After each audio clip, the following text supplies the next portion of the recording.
Congress party తరఫున ఉమ్మడి పొత్తుల నుండి బోధం వీరయ్య రేపు జరగబోయే ఎన్నికలలో భద్రాచలం నియోజకవర్గం నుంచి బరిలో ఉన్నారు.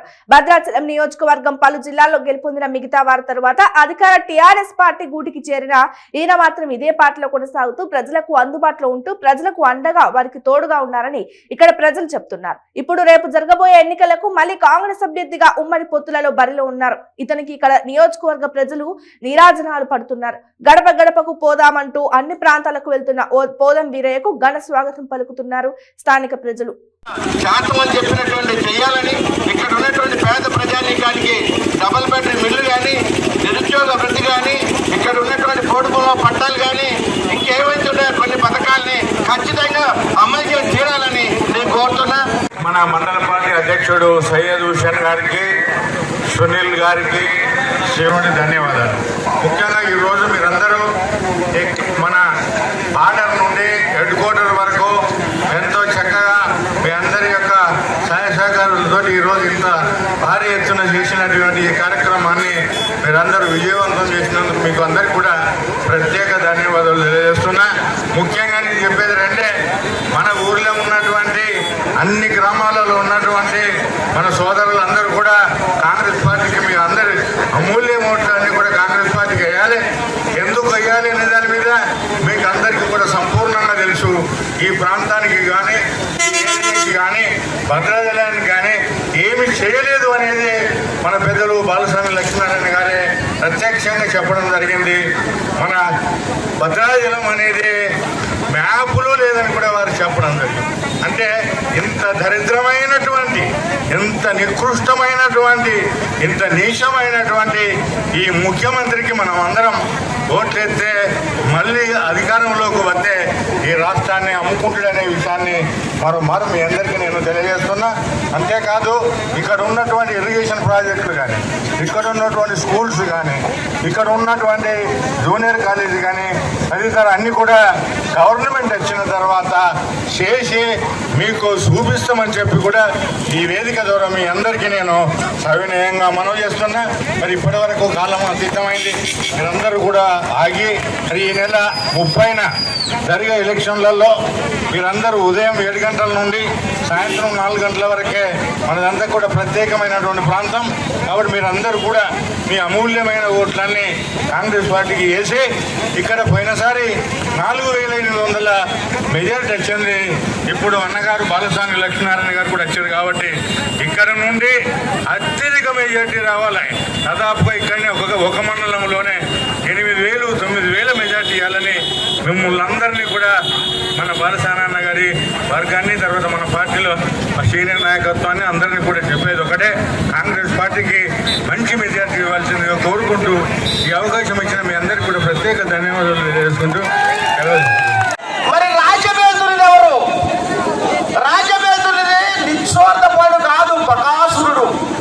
ఆ బకాసురుడు మమ్మల్ని అతపతాలంలోకి తోసి అన్ని హక్కులు తన కబంధస్తాల్లో పెట్టుకొని ధరణి అని, గిరిని అని, బొరిని అని ఏదేయో చెప్పి అతను పాలించి ఆయన కుటుంబంలో ఆ నలుగురే బాగుపడ్డారు తప్ప ఎక్కడ గిరిజన, హరిజన, దళిత, బలుగు, బలహీన వర్గాలు ఎవ్వరు కూడా బాగుపడలేదు. కాబట్టి మీరు ఇప్పుడు ఆయనకి తరిమి కొట్టవలసిన పరిస్థితి ఆసన్నమైంది. తరిమి కొట్టాలి. మన హస్తం, మీ హస్తం గుర్తు మీద ఓటేయాలి.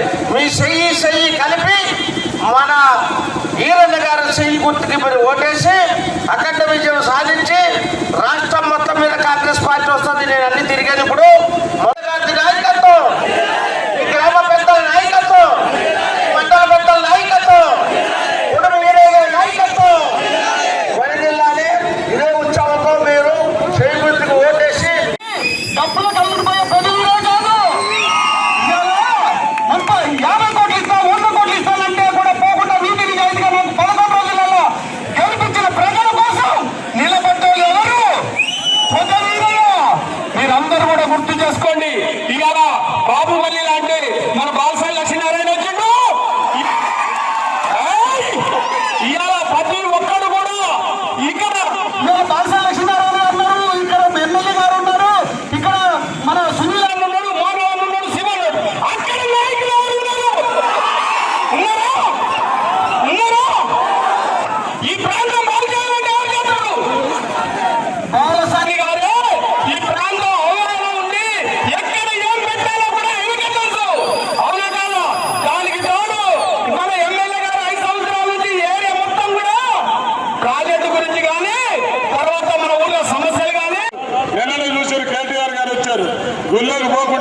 ఉన్నటువంటి పరిస్థితి ఉన్నది. అందుకని భద్రాచలం నియోజకవర్గ పదం కేసీఆర్ గారి పదంలో లేదు. కాబట్టి రేపు వచ్చేటువంటి కాంగ్రెస్ ప్రభుత్వంలో పెద్ద ఎత్తున ఇక్కడ మహిళా సోదరి మనులు ఉన్నారు. మీరు 9వ తారీఖు తర్వాత కాంగ్రెస్ ప్రభుత్వం ఏరినాక ఆర్టీసీ బస్సులకు ఎక్కి మీరు కూర్చోవడం తప్ప టికెట్ లేదు. తెలంగాణ మొత్తం పనులందరూ ఉట్టిగానే ఫ్రీగానే ఆర్టీసీ బస్సులలో తీసుకోవచ్చు. అలాగే రేపు కాంగ్రెస్ ప్రభుత్వంలో ఇస్తారు. ఇవాళ మహిళలందరికీ ప్రతి నెల 2,500 రూపాయలు మీ అకౌంట్కి ఇచ్చేటువంటి కార్యక్రమం. ఇవాళ కళ్యాణ లక్ష్మి, ఇవాళ తల్లులందరూ ఉన్నారు. కళ్యాణ లక్ష్మి 1,00,000తో పాటు తులం బంగారం కూడా రేపు కాంగ్రెస్ ప్రభుత్వం ఇవ్వబోతాము. ఎవరికైతే ఇల్లు స్థలాలు ఉన్నాయో ఆ ఇంటిలో 5 లక్షల ఇల్లు పట్టుకునేదానికి 5 లక్షలు ఇచ్చేటువంటి కార్యక్రమం కాంగ్రెస్ ప్రభుత్వం తీసుకోబోతాం.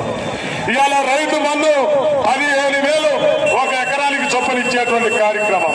ఇవాళ రుణమాఫీ లక్షలు చెప్పి ఈ రోజు వరకు పూర్తి కాల. కానీ రేపు 2 లక్షల రూపాయల రుణమాఫీ ఎటే టైం రైతులకు ఇచ్చేటువంటి కార్యక్రమం తీసుకుంటా ఉన్నాం. 200 యూనిట్లు కాల్చినటువంటి పేదవాళ్లకు మరి ఇల్లు మనం కరెంటు బిల్లు కట్టేటువంటి పరిస్థితి లేదు. ఇట్లా అనేకమైనటువంటి సంక్షేమ కార్యక్రమం తలుపులు తీసుకుంటావు. 30 ఏళ్ళు మిమ్మల్ని కాపాడుకున్న కమ్యూనిస్టుల కోటలో, నక్సలైట్ల కోటలో అభివృద్ధి మీద సైకిల్ గల్లీలున్న లీడర్ని నియోజకవర్గ లీడర్లు చేశా, మండల లీడర్లు చేశా, జడ్పీటీసీలు చేశా, సర్పంచులు చేశా, మార్కెట్ కమిటీ చైర్మన్ అనేక సందర్భాల్లో ఇక్కడికి మంత్రులను తీసుకొచ్చి తొమ్మల నాగేశ్వరరావు గారు తీసుకొచ్చి ఆయినాల గడ్డికాడ మొదలుపెడితే భద్రాచలం వరకు ఉన్న 14 బ్రిడ్జిలు కట్టించింది గారు. భారీ మెజార్టీతోనే 2వసారి భద్రాచలం నియోజకవర్గ శాసనసభ్యుడిగా గెలవబోతుందని మీ అందరికీ కూడా మనవి చేస్తా ఉన్నాను. ఇవాళ మీరు చూశారు, ఏ గ్రామానికి వెళ్ళినా ఏ ఊరు వెళ్ళినా ఇవాళ కాంగ్రెస్ పార్టీకి బ్రహ్మరథం పడుతూ ఉన్నారు. అనేక కార్యక్రమాలు ఇవాళ ప్రజలకు కావలసినటువంటి సంక్షేమం అభివృద్ధితో పాటు ఈ నియోజకవర్గాన్ని నిర్లక్ష్యం చేసినటువంటి టీఆర్ఎస్ పార్టీకి ఎక్కడ కూడా ఈ ప్రాంత అభివృద్ధి జరగకుండా ప్రతిపక్ష ఎమ్మెల్యే ఉన్నాడని మరి దీని మీద ఉక్కుపాదం మోపి అభివృద్ధి నిరోధించినటువంటి పరిస్థితిని మనం చూచాం. ఇవాళ చాలా మంది సోకాల్ నాయకులు వచ్చి ఇక్కడ చెప్తా ఉన్నారు. ఇక్కడికి వచ్చి ఏదో ఓట్లప్పుడు వచ్చి ఇక్కడ మాట్లాడే వ్యక్తులు నేను అడుగుతా ఉన్నాను. వెంకటాపురం మండలంలో భద్రాచలం నియోజకవర్గంలో మీరు భావిస్తున్నటువంటి మీరు ఏం చేశారని నేను అడుగుతా ఉన్నాను. కనీసం 1,00,000 రూపాయలు ఎక్కడన్నా ఒక రోడ్డుకు కానీ ఒక కరెంటు విషయంలో కానీ ఏదన్నా విషయంలో మీరు ఇచ్చారని నేను అడుగుతా ఉన్నాను. ఇవాళ చాలా మంది మన వాళ్ళు కూడా కొంతమంది అటు చేరి ఇవాళకి ఒకళ్ళే ఏదో మాట్లాడుకుంటా ఉన్నారు. అయ్యా తమ్ముళ్ళందరికీ చెప్తా ఉన్నా, మీరు అనాథలు అవుతారు. తండ్రి లేని తల్లి లేని అనాథలు ఎట్లయితారో మీరు 30వ తారీఖున రోడ్డు మీద పడాల్సి ఉంటుంది. దయచేసి మీరు ఆలోచించమని కోరుతా ఉన్నాను. ఇక మీరు అనుకుంటా ఉన్నారు ఇవాళ రాజకీయాలకు రాలే బాలస్వామ్యం ఉండే మనుషులు కూడా బెదిరించేంత శక్తి ఉందా మీకు? కమ్యూనిస్టు కొండా బుజ్జి గారు, సోడే రామయ్య గారు, సొన్నం రాజా ఇలాంటి వాళ్ళు ఎమ్మెల్యే ఉన్నప్పుడు కూడా గౌరవంగా ఉన్నారు. భువన్ నీరయ్య గారు కూడా వేరే పార్టీలు ఉన్నా మన మీదకి ఎప్పుడు కూడా అసభ్యంగా మాట్లాడతాం కానీ మన జోలికి రాల. కానీ ఇవాళ మన దగ్గర సోషల్ లీడర్లు ఇవాళ సైకిల్ కారెక్కినోడు ఇవాళ కారులో తిరిగేటోడు వారు మన కార్యకర్తలు బెదిరిస్తున్నా జాగ్రత్త విడా నేను చెప్తా ఉన్నా. మీరు ఎంతవరకు ఉంటూ అంతవరకు ఉంటూ పెంచిన చెట్టుని సొంతకూడదని చూస్తాను. నేను మిమ్మల్ని పెంచా, నీళ్ళు పోసి పాలిచ్చి గుట్టలు ఇచ్చి డబ్బిచ్చి రాజకీయంగా ఆర్థికంగా మిమ్మల్ని తయారు చేశాను. ఇవాళ ఆర్థికంగా తయారైనాక ప్యాకేజీలు తీసుకున్నారు. కానీ ఇక్కడికి వచ్చిన కార్యకర్తలు పోయి బెదిరిస్తున్నట్టు మాత్రం మర్యాద ఉండదు. అందుకని ప్రజాసేవలో నువ్వేం చేసినావు చెప్పు. ఇప్పుడు షోకాల్ని తాతామను పుడింగ్ చెప్తాడుగా, ఆ పుడింగ్ ఏం చేస్తుండో 2 ఏళ్ళు ఎమ్మెల్యేస్గా ఉండి ఇక్కడ ఏం చేస్తుండో అడగండి. లేదు ఇంట్లో ఎంపీ వచ్చి నేను ఇక్కడ నిధులు చేసింది అడగమని, లేదు ఇక మంత్రి వచ్చి వెంకటాపురానికి చేసిన అడగండి. అది లేదు. నిధులు చేసి చేత కాదు, మనుషులు తీసుకున్న చేత కాదు, మంత్రిని తీసుకున్న చేత కాదు, అభివృద్ధి చేయడం చేత కాదు. ఇవాళ వచ్చి షోకాల్ ప్యాకేజీ లీడర్లతో మాట్లాడుతూ ఉన్నారు. ఇవాళ రైతులకు చెప్తామని ఇవాళ రైతుల పేరు చెప్పి ఏం చేశారు వీరన్నతో చెప్తాను 30 తర్వాత జరుగుతుంది మీ సంగతి 30 తర్వాత మీ చిట్టా వస్తుంది.